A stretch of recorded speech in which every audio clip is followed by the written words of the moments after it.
फिर से स्वागत करता हूं दोस्तों, आपका किंग प्रभास स्टूडियो पर।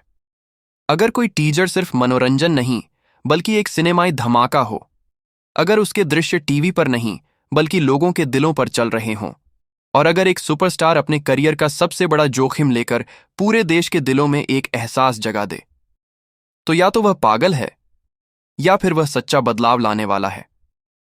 दोस्तों, आज हम बात करने जा रहे हैं उस विवाद की जो प्रभास के जबरदस्त टीजर द राजा साहब के बाद सामने आया, और उस विवाद का नाम है विवेक ओबेरॉय। लेकिन यह सिर्फ एक बयान नहीं था, यह बॉलीवुड के भीतर छुपे अंधेरे की एक झलक थी, एक चिंगारी जो मीडिया की हवा लगते ही आग बन गई।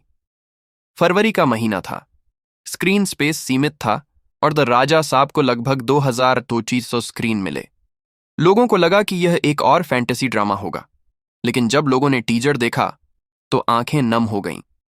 तभी मीडिया के सामने आए विवेक ओबेरॉय और उन्होंने कहा, हर बार देशभक्ति की भावना, हर बार बचपन की मासूमियत, हर बार दर्शकों की भावनाओं का शोषण, क्या यह सब सिर्फ साउथ वाले ही करेंगे? यह सुनकर मीडिया में सन्नाटा छा गया। क्या वाकई प्रभास ने इस बार सारी हदें पार कर दीं?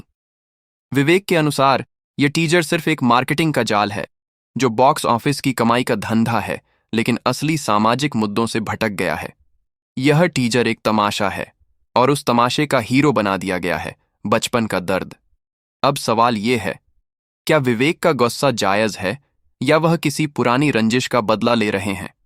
दोस्तों, विवेक इससे पहले भी सलमान, शाहरुख और अब प्रभास पर तीखे शब्दों के बाण चला चुके हैं।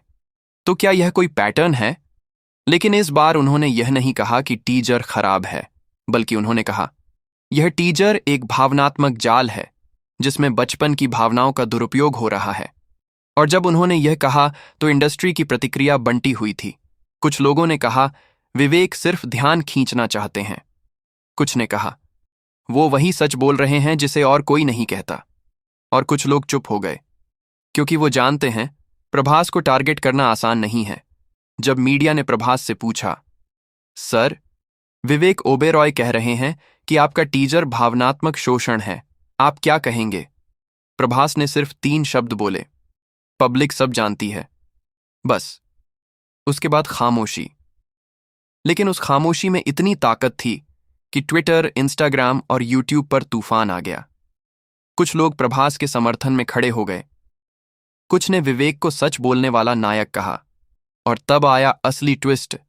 विवेक ओबेरॉय ने एक और चौंकाने वाली बात कही, अगर दम है तो टीजर के पहले ही दिन 2000 करोड़ कमा कर दिखाओ। और चौंकाने वाली बात यह रही, द राजा साहब का टीजर भारत में ही नहीं बल्कि अमेरिका, यूएई, ऑस्ट्रेलिया और कनाडा जैसे देशों में तेजी से वायरल हो गया, मिलियन में व्यूज मिले। तो सवाल उठता है, क्या यह वाकई मुमकिन है या फिर यह एक पीआर का जाल है? क्या इसके पीछे कोई मास्टरमाइंड मार्केटिंग स्ट्रैटेजी है जिसने नेटफ्लिक्स, प्राइम और सोशल मीडिया के जमाने में भी लोगों को वापस सिनेमा हॉल तक खींच लाया? प्रभास ने किसी को टारगेट नहीं किया, बल्कि उन्होंने बचपन के असली दर्द को टीजर में जगाया। द राजा साहब के टीजर ने दिखाया, भारतीय परिवारों का दबाव, बचपन का डर, देसी फैंटेसी के पीछे छिपा रियलिटी का दर्द और टॉक्सिक सिस्टम की सच्चाई। शायद यही कारण है कि लोग भावुक हो रहे हैं, और शायद यही वजह है कि विवेक जैसे लोग असुरक्षित महसूस कर रहे हैं। अब फैसला आपके हाथ में है। क्या विवेक ओबेरॉय एक साहसी आवाज हैं जिन्हें इंडस्ट्री नजरअंदाज करती है, या वह एक ऐसे अभिनेता हैं जिनके पास स्पॉटलाइट सिर्फ तभी आती है जब वह कोई विवाद खड़ा करते हैं? आपको क्या लगता है? क्या विवेक सच बोल रहे थे, या प्रभास की सफलता कुछ लोगों को हजम नहीं हो रही? और सबसे बड़ा सवाल, क्या विवेक की खुद की कोई फिल्म लाइन में है? सूत्रों के अनुसार विवेक एक नए प्रोजेक्ट में काम कर रहे हैं जिसमें एक पूर्व अभिनेता मीडिया के जरिए एक सुपरस्टार के खिलाफ अभियान चलाता है। कुछ सुना सुना सा लग रहा है ना? तो क्या यह सब सिर्फ एक पब्लिसिटी स्टंट था? क्या विवेक खुद एक मार्केटिंग गेम का हिस्सा हैं? अब यह कहानी आपके हाथों में है। क्या आप प्रभास के साथ हैं, या आपको लगता है कि विवेक ओबेरॉय की बातों में दम है? अपनी राय कमेंट्स में जरूर बताएं। और अगर आपको लगता है कि जनता की भावनाओं के नाम पर, तो इस वीडियो को जरूर साझा कीजिए। सच बोलना कोई गुनाह नहीं होता और किसी की सफलता से जलना भी नहीं। मिलते हैं अगले वीडियो में एक और सच के धमाके के साथ।